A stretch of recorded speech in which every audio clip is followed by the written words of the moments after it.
Kami dari Biro Investigasi Akademik, kami menangani kasus-kasus yang tidak bisa diselesaikan dengan logika biasa. Contohnya seperti kasus mahasiswa hilang, kasus file skripsi hilang, bahkan sampai kasus laptop mendadak rusak saat deadline. Dan hari ini kami akan menghadapi kasus yang cukup besar, yaitu hilangnya motivasi mahasiswa tidak akhir.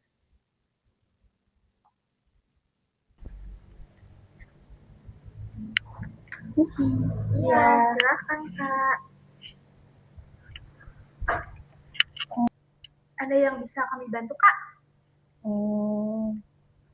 Saya mau minta tolong. Saya kehilangan motivasi. Tenang. Nggak usah bingung gitu. Katanya kan kehilangan motivasi. Ya. Kakak kehilangan motivasi sejak kapan? Saya kehilangan motivasi itu sejak semester 7. Klasik. Banyak mahasiswa yang kesini dengan alasan yang sama. Jadi itu kemarin juga ada beberapa mahasiswa yang kebetulan juga mereka itu mahasiswa akhir, terutama semester 7 ya, yang mereka mengeluh kalau mereka itu kehilangan motivasi untuk mengerjakan tugas akhir. Oh ya Kak, sebelumnya Kakak atas nama siapa ya? Nama saya Lana. Oke. Dengan Kak Lana ya. Jadi Kak Lana ini permasalahannya itu hilangnya motivasi untuk mengerjakan tugas akhir. Bisa diceritakan Kak untuk kronologinya bagaimana? Untuk kronologi awalnya itu, untuk awal-awal saya masih semangat jahit. Terus saya sampai beli apa itu namanya? Binder, pulpen, pensil, stabilo, sama meja kursi saya juga baru biar nyaman gitu. Kalau saya lihat sih Kak Lana ya, Kak Lana ini cukup niat ya untuk dari awalnya tuh dibanding dengan klien kita sebelumnya ya. Iya. Saya juga waktu itu tuh sempet beli lampu meja belajar biar terang. Lalu setelah beli lampu belajar dari Kak Lana? Ya saya pakai lampu meja belajarnya, tapi saya pakai buat nonton film. Cuma sama aja ya sama mahasiswa sebelumnya. Betul. Oke Kak Lana, kapan nih kira-kira gejala awalnya mulai muncul?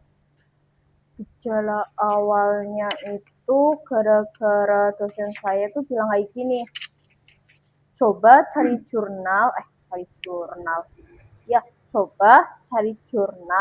yang jelas. Itu mulai dari situ. Oke, sebenarnya kalau kita dengar-dengar sih kalau itu sederhana aja ya. Tapi pas masuk ke kita efeknya tuh beda lagi gitu, luar biasa. Terus habis itu Kak Lana beneran cari jurnal atau enggak? Ya iya, saya buka jurnalnya, terus baca-baca tuh, tapi nggak paham. Jadi kan karena nggak paham, saya baca lagi tuh. Ya ujung-ujungnya tetap nggak paham. Akhirnya saya tutup, saya tidur. Oke, jadi ini ya awal mula gejala hilangnya motivasi Kak Lana ini. Tenang Kak, nggak usah bingung. Nanti kami berdua akan memberikan solusi untuk mengembalikan motivasi kakak dalam mengerjakan tugas akhir skripsi kakak nih. Oke Kak, kita akan mulai memeriksa barang-barang bukti nih terkait kakaknya kenapa motivasinya hilang. Saya cek dulu ya untuk laptopnya. tanya kan. Yang pertama itu kami mengecek barang bukti berupa skripsi kakaknya. Izin nggak kak?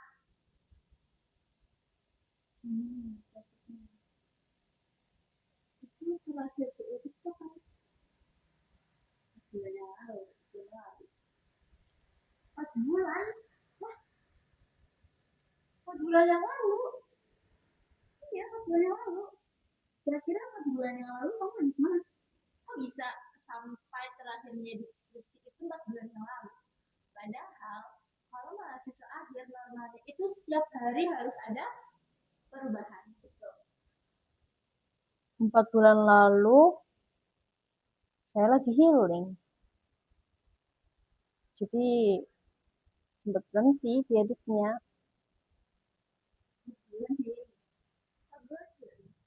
Iya, healing. Healing panjang. Itu bukan healing, namanya karena itu namanya adalah hibernasi. Emang hibernasi sampai 4 bulan? Ya, ada beberapa mahasiswa. Tapi tidak logis lagi, makanya healing sampai 4 bulan. Ya gimana ya? Otaknya udah jenuh, harus di-refresh. Jadi saya memutuskan buat healing panjang. Sebenarnya kalau mau healing kita bawa laptop sih ya. Karena dari kami. Takutnya hilang kalau misalnya healing bawa laptop. Kalau hilang gimana? Hilang semua. Ya itu gunanya kita nge-backup data-data biar nggak hilang. Dan jadi kita benar-benar 4 bulan.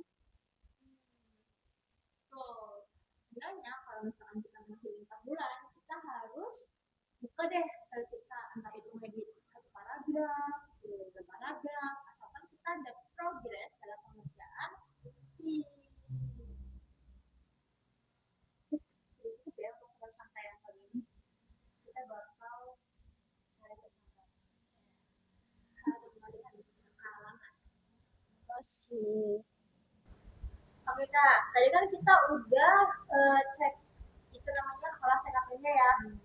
Dan sekarang kita akan mencari tersangka. Kenapa sih kakak hilang motivasi? Yang pertama itu kita mulai dari mungkin overthinking ya. Apa Kak Lana sering berpikir nanti kalau salah gimana? Nanti kalau revisi gimana? Nanti kalau Dimarahin dosen gimana? Kalau kayak gitu sih sering.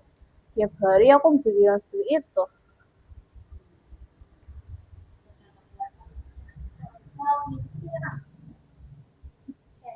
Yang kedua, kita mulai yang kedua kita bahas ke malas ya. Apakah Kalana sering bilang nanti aja deh, besok aja deh, besok lah nunggu free. Ya itu juga. Saya sering bilang itu. Sangat-sangat mencurigakan. Unik ya. Terus SPSS.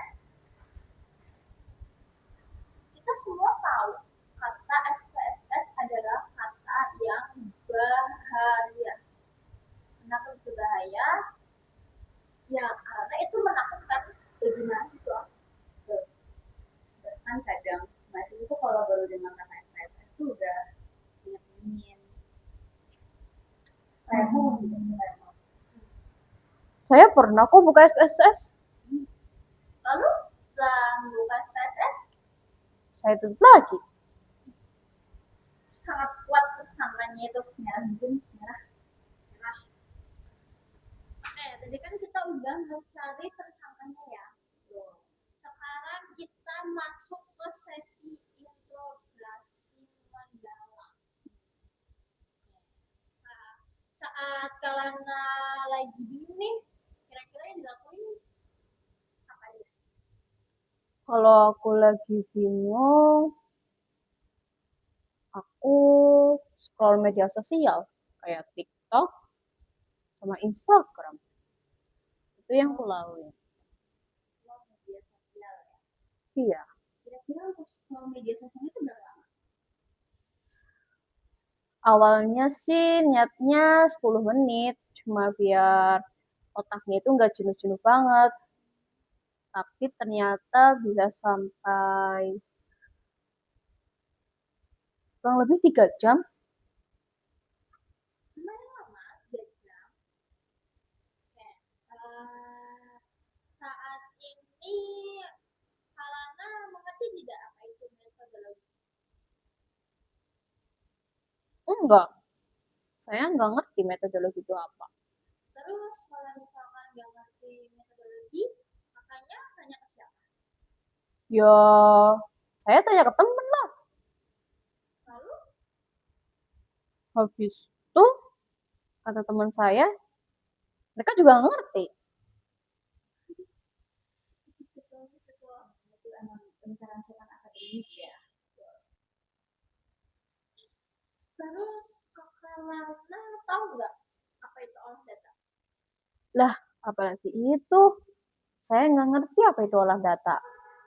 Terus kalau nggak ngerti olah data, Ya tinggal buka HP, lihat di YouTube, terus lihat tutorial.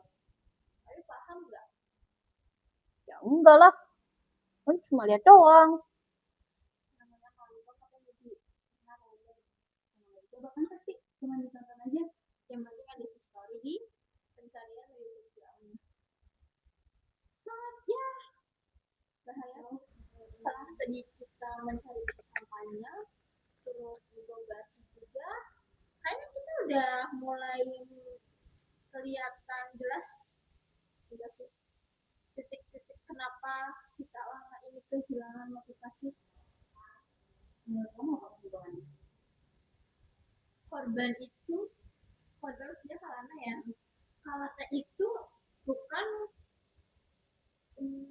korban, bukan kehilangan kemampuan. Lah, habis itu apa? Kehilangan arah. Jadi itu Kak Lana, menurut kami berdua ini, Kak Lana adalah kehilangan arah. Kak Lana aslinya mampu, cuman karena teman-temannya Kak Lana juga seperti itu, jadinya Kak Lana kehilangan arah juga, mengikuti arah teman-temannya.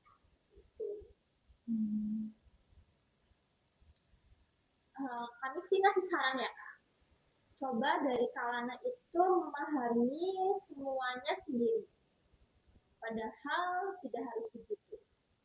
Tapi Kalana kalau misalkan bisa mencerna sendiri, belajar sendiri, kemungkinan bisa dicerna dengan baik dan sesuai dengan kemampuan dari Kalana untuk mencerna materi-materi tersebut. Tapi sebenarnya Kalana itu nggak harus mencerna sendirian. Kayak kalau kita tersesat, orang-orang itu akan tanya, nggak cari tahu sendirian kan? Jadi kamu harus memahami semua sendiri itu bisa tanya kok. Oh, gitu. Dan dalam kasus seperti ini, kami merekomendasikan Kak Lana untuk mendapatkan pendampingan. Gitu. Kak Lana ini butuh mentor, konsultan, dan bimbingan skripsi untuk membantu Kak Lana kembalikan motivasi Kak Lana untuk mengerjakan skripsi Kak Lana. Jadi nggak stuck di 4 bulan yang lalu ya. Sebagai contoh nih, misalkan nih kakaknya kan nanti ada mentor, jadi mentor tersebut itu bisa menjelaskan teori-teori dengan bahasa-bahasa yang bisa dipahami oleh Kalana, itu. Dan konsultan itu juga bisa bantu olah data tanpa membuat Kalana itu merasa nggak ngerti apa-apa, hilang arah atau apa gitu. Oh, gitu. Jadi, intinya, saya masih bisa diselamatkan ya? Tentu bisa Kak. Jadi mahasiswa semester akhir kayak Kak ini itu perlu yang namanya mentor ya, biar terselamatkan. Gitu. hari ini kita harus mencari mentor atau pendamping untuk namanya apa? Memahami kakak. Apakah ada yang ingin ditanyakan kak? Sebelum Kalana tanya, kita kasih satu rekomendasi tempat untuk Kalana. Siapa tahu nih berminat untuk mengikuti pendampingan. Betul. Jadi di sini ada bimbingan skripsi namanya Relation Konsultan Research. Kebetulan itu tempat bimbingan yang sudah terpercaya di kalangan-kalangan mahasiswa. Jadi di sana Kalana bisa minta bantuan apa yang menurut Kalana kesulitan mungkin ya di bagian bersatu, berdua atau bertiga atau bahkan semuanya, mereka juga bisa bantu Kalana. Jadi kalau misalkan habis ini nih Kalana berminat untuk datang ke sana, langsung saja datang. Alamatnya itu ada di Jalan Karangkobar, Purwokerto. Untuk informasi lebih jelasnya, kakak bisa langsung buka Instagramnya Relation Konsultan Research. Nanti di sana kakak bisa tanya-tanya, terus juga bisa lihat alamatnya di mana. Kami menyarankan seperti itu. Oke. Apakah ada yang ditanyakan kak? Atau sudah paham? Kayaknya nggak ada lagi. Cukup sampai Cukup sini. ya. Kalau sudah cukup, kita tutup hari ini. Kita tutup karena kita sudah mencari nih kesimpulan, mencari solusinya. Gimana